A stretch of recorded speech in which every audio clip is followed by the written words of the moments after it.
araw sa ating lahat. Tayo po ngayon ay maglalaga ng baka. So, meron ako ditong baka. Ayan, nabili ko po yan sa Walter Mart. Ayan. At ito lalagain po natin. Nandito po meron akong patatas, repolyo, at mais. Lalagain po siya. Lalagayin po natin. Samahan niyo po ako sa aking pagluluto for today. Ayan. At good evening po sa inyo lahat yan. Sa lahat ng naka-support ng aking premiere for tonight. Thank you. At make a love shoutout sa inyo. Ayan. So, ayan. Naglagay pa ako ng tubig sa pressure cooker. Lagay ko po itong ating buong paminta at ang ating sibuyas at dagdagan ko po siya ng durog na paminta. Yung malalaki lang yan. At lagyan ko po ng asin.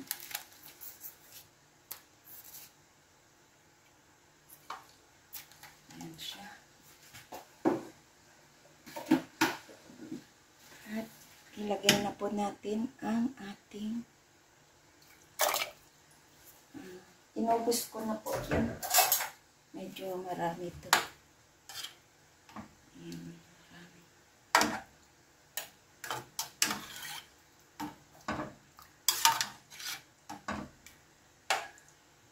So, ilaga po natin siya sa pressure cooker.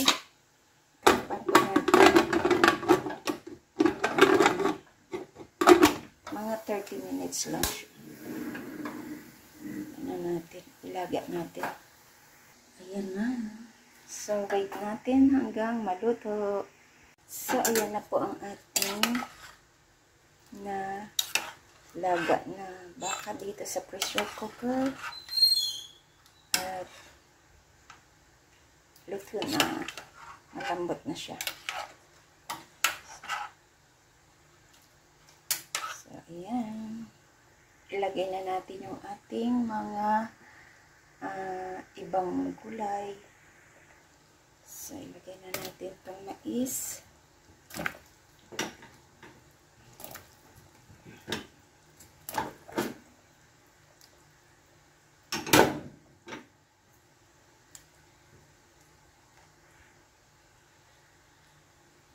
Patatas.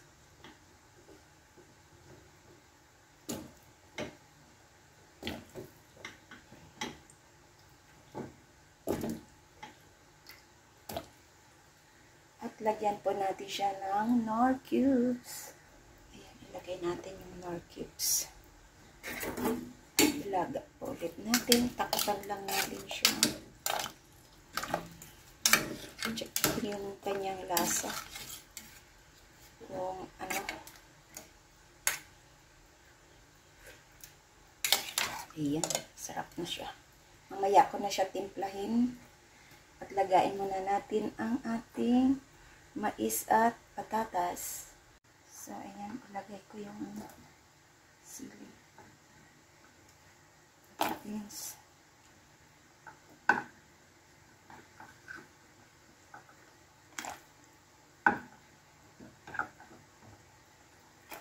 Ayan.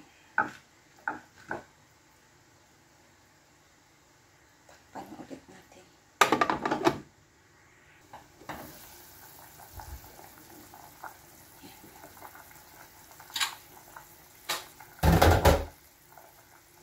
Check natin kung anong lasa.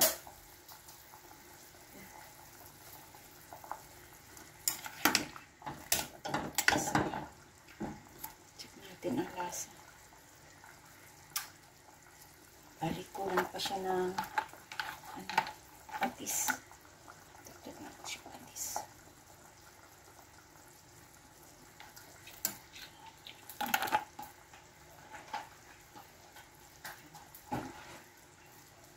At ilagay ko na yung ating ano,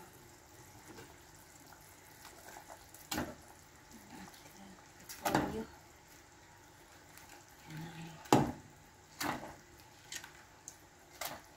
Ang dami niyan. Ang dami nito. Sarap magpapak ng ganito. Gulay.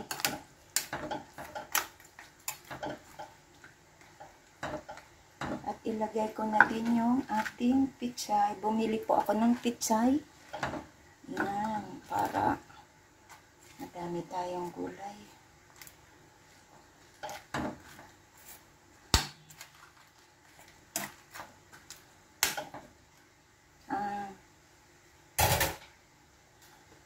Ano ko po, takpan ko po siya para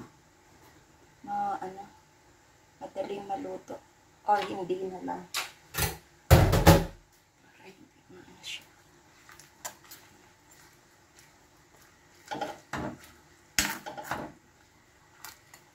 Ang kanyang okay na siya. Sarap. Sabaw. Wow, sarap. Sarap niya. Takpan ko na lang po para madaling maluto. So, ayan na. Luto na ang ating nilagang baboy. Ayan. Sanguin ko na po siya. At ilagay sa ating serving bowl. Ito nga. Wow, ang sarap. Yummy, yummy. Ayan, ilagay ko na po siya sa ating serving bowl. Ayan na ang ating nilagang baka. Ayan, sarap-sarap. So, ayan na, makahigop na tayo ng sabaw ng nilagang baka. Yummy, yummy. So, salamat po sa inyong pagsama sa akin sa aking pagluto ng nilagang baka. Ayan. Masarap ito ngayon dahil maulan na panahon. Ayan. At sa hindi pa po nakasubscribe ng aking channel, please do subscribe and hit the bell button para lagi kayong updated sa aking mga lulutuin. Higop tayo ng sabaw. Ang lambot niyan kasi sa pressure cooker ko niluto. Ayan. Salamat po at magandang gabi po sa ating lahat. This is Lori's Kitchen. Thank you and mega love shoutout sa inyong lahat dyan. Bye-bye! At sa hindi pa po nakasubscribe ng aking channel, please do subscribe and hit the bell button para lagi kayong updated sa aking parating na lulutuin. Bye-bye! At sa kakain na po tayo. Bye!